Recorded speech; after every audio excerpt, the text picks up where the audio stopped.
আমাদের দেশে কিন্তু এই আন্ডারগ্রাউন্ড পত্রিকা, এখন তো আন্ডারগ্রাউন্ড পত্রিকা বলতে বোঝায় ফকিরাপুলের সে পত্রিকা, যেখানে 100 কপি ছাপা হবে, ডিএসপিতে লিস্ট দেখাবে, 1 লক্ষ বিজ্ঞাপন পাবে সরকারের, এবং এলাকায় ঘুরবে উনি একজন সাংবাদিক। রিয়েলি ওই সময় সংবাদপত্রগুলো আন্ডারগ্রাউন্ড ছিল।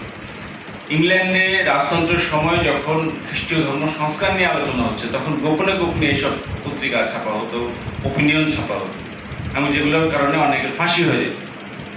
আমাদের দেশে এটা শুরু করলো যখন আমাদের দেশে, আমরা কাকা হরিনাথের কথাও বলি যদি দেখেন, তিনি গ্রাম অঞ্চল থেকে জমিদারদের বিরুদ্ধে পত্র পাঠাচ্ছেন, সংবাদপত্র প্রকাশ করছেন, বা কোন একটা এলাকার একজন শিক্ষিত লোক তার এলাকার দুর্দশা, অত্যাচার, অন্যায় বা কোনো বড় ঘটনা নিজের দায়িত্বে যতটুকু খোঁজখবর করা সম্ভব তিনি পাঠাচ্ছেন।